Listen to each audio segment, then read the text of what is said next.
गंगणपतये नमो नमः, सिद्धिविनायक नमो नमः, अष्टविनायक नमो नमः, मंगलमूर्ति मोरया।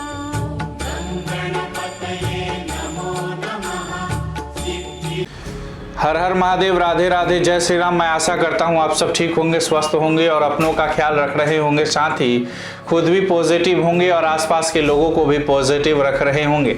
आज आपके लिए मैं आचार्य राजकुमार कुछ ऐसा लेकर हाजिर हुआ हूँ कि रविदास जयंती कब है। कृष्ण दीवानी मीरा बाई को इन्हीं से मिली थी भक्ति की प्रेरणा। हर साल माघ माह की पूर्णिमा तिथि के दिन संत रविदास जयंती मनाई जाती है। इस साल 5 फरवरी 2023 को रविदास जी का जन्मोत्सव मनाया जाएगा। संत रविदास जी रैदास के नाम से भी प्रसिद्ध है। इस दिन संत रविदास के अनुयायी बड़ी संख्या में उनके जन्म स्थान एकत्रित होकर भजन कीर्तन करते, रैलियां निकालते हैं और उनके बताए अनमोल विचारों पर चलने का प्रण लेते हैं। तो आइए जानते हैं इस वीडियो के माध्यम से उनके जीवन से जुड़ी जानकारी। जात पात के अंतर को दूर किया उन्होंने। कहते हैं संत रविदास जी बड़े परोपकारी थे।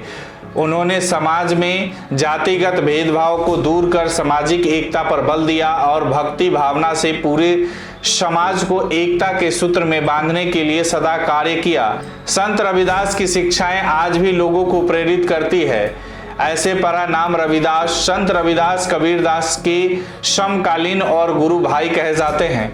रविदास जी के जन्म को लेकर कई मत, लेकिन कई विद्वानों का कहना है कि इनका जन्म साल 1398 में हुआ था। कहते हैं जिस दिन उनका जन्म हुआ उस दिन रविवार था, इसीलिए उनका नाम रविदास रखा गया। रविदास जी ने मीरा को बताया भक्ति का मार्ग। संत रविदास ने अपना जीवन प्रभु की भक्ति और सत्संग में बिताया था। वह बचपन से ही प्रभु की भक्ति में लीन रहते थे। उनकी प्रतिभा को जानकर स्वामी रामानंद ने उन्हें अपना शिष्य बनाया। मान्यता है कि कृष्ण भक्त मीराबाई भी संत रविदास की शिष्या थी। कहते हैं मीराबाई को संत रविदास से ही प्रेरणा मिली थी और फिर उन्होंने भक्ति के मार्ग पर चलने का निर्णय लिया। मीराबाई के एक पद में उनके गुरु का जिक्र मिलता है। गुरु मिलिया संत गुरु रविदास जी, दिन्ही ज्ञान की गुटकी, मीरा संत गुरुदेव की करे बंदा आस, जिन चेतन आत्म कहया धन भगवान रैदास। मन चंगा तो कटौती में गंगा। संत रविदास जी का जन्म चमार समुदाय में काशी नगर में हुआ। ये परमेश्वर कबीर जी के समकालीन हुए थे। परम भक्त रविदास जी अपना चर्माकार का कार्य करते थे, भक्ति भी करते थे। परमेश्वर कबीर जी ने काशी के प्रसिद्ध आचार्य स्वामी रामानंद जी को यथार्थ भक्ति मार्ग समझाया था। अपना सतलोक स्थान दिखाकर वापिस छोड़ा था। उससे पहले स्वामी रामानंद जी केवल ब्राह्मण जाति के व्यक्तियों को ही शिष्य बनाते थे। उसके पश्चात स्वामी रामानंद जी ने अन्य जाति वालों को शिष्य बनाना प्रारंभ किया था। स्वामी रामानंद जी को प्रथम मंत्र बताया था, उसी को दीक्षा में स्वामी जी देते थे। संत रविदास जी उसी प्रथम मंत्र का जाप किया करते थे। एक दिन संत रविदास को एक ब्राह्मण रास्ते में मिला और बोला, भक्त जी आप गंगा स्नान के लिए चलोगे? मैं जा रहा हूँ। संत रविदास जी ने कहा कि मन चंगा तो कटौती में गंगा, मैं नहीं जा रहा हूँ। पंडित जी बोले कि आप नास्तिक हो गए लगते हो, आप उस कबीर जी के साथ क्या रहने लगे हो? धर्म कर्म ही त्याग दिया। कुछ दान करना हो तो मुझे दे दो, मैं गंगा मैया को दे आऊंगा। रविदास जी ने जेब से एक कौड़ी निकालकर ब्राह्मण जी को दे दी तथा कहा कि हे विप्र, गंगा जी से मेरी यह कौड़ी देना। एक बात सुन ले, यदि गंगा जी हाथ में कौड़ी ले तो देना, अन्यथा वापिस ले आना। यह कहना, हे गंगा, यह कौड़ी काशी शहर से भक्त रविदास ने भेजी है, इसे ग्रहण करे। पंडित जी ने गंगा दरिया पर खड़ा होकर ये शब्द कहे तो गंगा ने किनारे के पास हाथ निकालकर कौड़ी ली और दूसरे हाथ से पंडित जी को स्वर्ण यानी गोल्ड का कंगन दिया, जो अति सुंदर एवं बहुमूल्य था। गंगा ने कहा कि ये कंगन परम भक्त रविदास जी को दे देना। कहना कि आप मुझ गंगा को कृतार्थ कर दिया। अपने हाथ से प्रसाद देकर मैंने संत को क्या भेंट दे सकती हूँ, या तुच्छ भेंट स्वीकार करना। पंडित जी उस कंगन को लेकर चल पड़ा। पंडित जी के मन लालच हुआ कि यह कंगन राजा को दूंगा, राजा इसके बदले में बहुत धन देगा।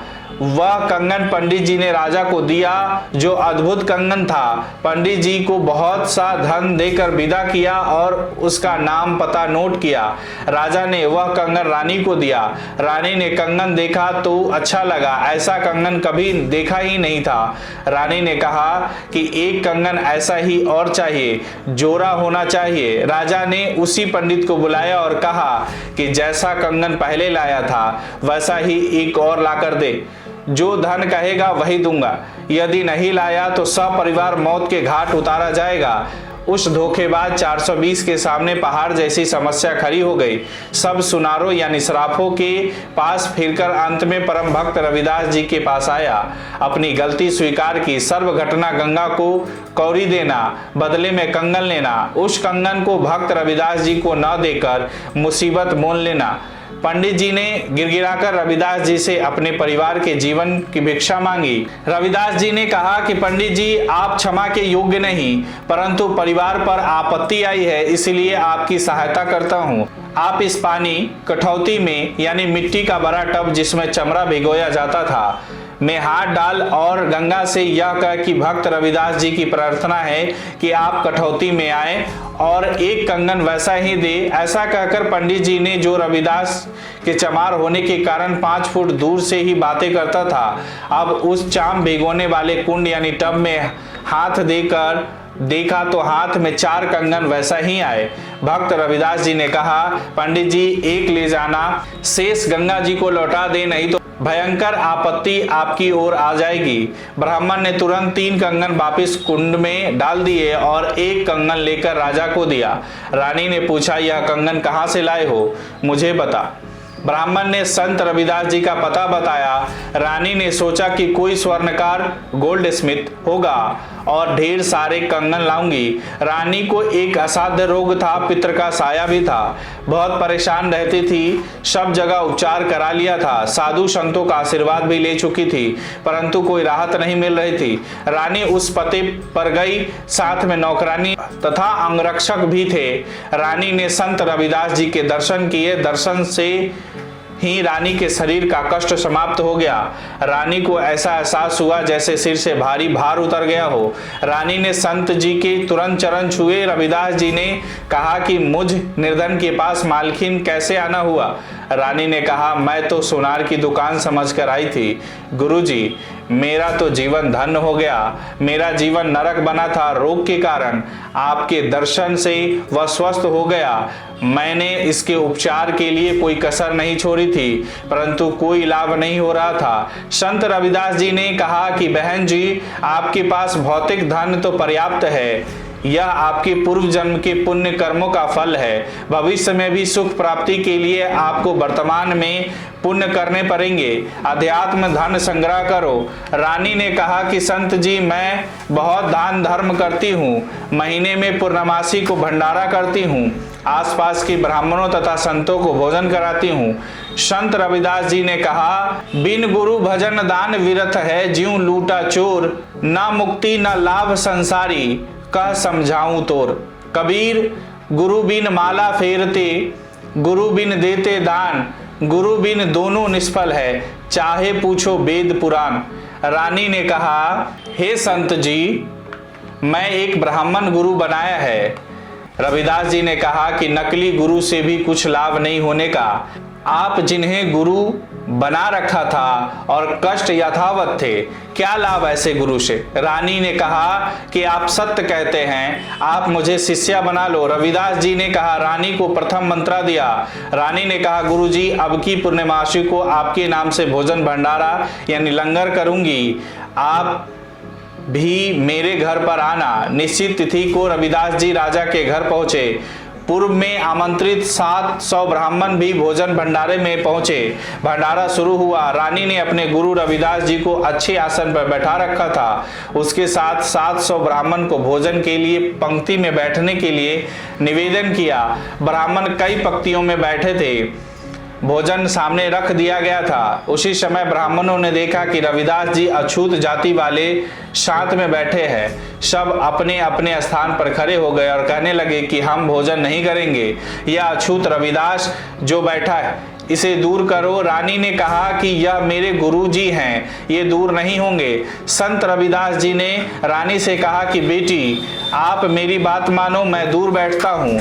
रविदास जी उठकर ब्राह्मणों ने जहाँ जूती निकाल कर रखी थी उनके पीछे बैठ गए। पंडित जन भोजन करने बैठ गए। उसी समय रविदास जी के 700 रूप बने और प्रत्येक ब्राह्मण के साथ थाली में खाना खाते दिखाई दिए। एक ब्राह्मण दूसरे को कहता कि आपके साथ एक शूद्र रविदास भोजन कर रहा है, छोड़ दे इस भोजन को। सामने वाला कहता कि आपके साथ भी भोजन खा रहा है। इसीलिए प्रत्येक के साथ रविदास जी भोजन खाते दिखाई दिए। रविदास जी दूर बैठे कहने लगे कि हे ब्राह्मणगण, मुझे क्यों बदनाम करते हो? देखो मैं तो यहाँ बैठा हूँ। इस लीला को राजा, रानी, मंत्री, सब उपस्थित गणमान्य व्यक्ति भी देख रहे थे। तभी रविदास जी ने कहा कि ब्राह्मण कर्म से होता है, जाति से नहीं। अपने शरीर के अंदर खाल के भीतर स्वर्ण गोल्ड का जनेऊ दिखाया। कहा कि मैं वास्तव में ब्राह्मण हूँ, मैं जन्म से ब्राह्मण हूँ। कुछ देर सत्संग सुनाया। उस समय 700 ब्राह्मण ने अपनी नकली जनेऊ, कच्चे धागे की डोर जो गले में तथा कांख के नीचे से दूसरे कंधे पर बांधी होती है, तोड़कर संत रविदास जी के शिष्य हुए। सत्य साधना करके अपना कल्याण कराया। 700 ब्राह्मणों के जनेऊ के सूत का सवा मन भार तौला गया था। संत रविदास ने अपने जरिए कई प्रकार के आध्यात्मिक सामाजिक संदेश दिए हैं जिससे जीवन में प्रेरणा मिलती है। नए साल में आप भी संत रविदास के दोहे के जरिए दी गई सीख को अपने जीवन में अपनाएंगे तो तमाम मुश्किलों से दूर रहेंगे और जीवन के असली मतलब को समझ पाएंगे। कहते हैं कि संत रविदास का जन्म चर्मकार कुल में हुआ था। वह जूते बनाने का काम किया करते थे। उन्होंने कभी जात पात का अंतर नहीं किया। जो भी संत या फकीर उनके द्वार आता वह बिना पैसे लिए उसे हाथों से बने जूते पहनाते। वह हर काम पूरे मन और लगन से करते थे, फिर चाहे वो जूते बनाना हो या ईश्वर की भक्ति। उनका कहना था कि शुद्ध मन और निष्ठा के साथ किए गए काम का अच्छा परिणाम मिलता है। मन चंगा तो कटौती में गंगा। रविदास जी का ये कथन सबसे ज्यादा प्रसिद्ध है। इस कथन में रविदास जी ने कहा है कि कार्य अगर पवित्र मन से किया जाए तो ये तीर्थ के समान माना गया है। अगर आपको यह वीडियो अच्छी लगी हो तो इसे फेसबुक और यूट्यूब पर शेयर और लाइक जरूर करें। इसी तरह और भी वीडियो देखने के लिए जुड़े रहे। गणपति ज्योतिष संस्थान से अपने विचार हमें कमेंट बॉक्स में जरूर भेजें। नमस्कार, राधे राधे।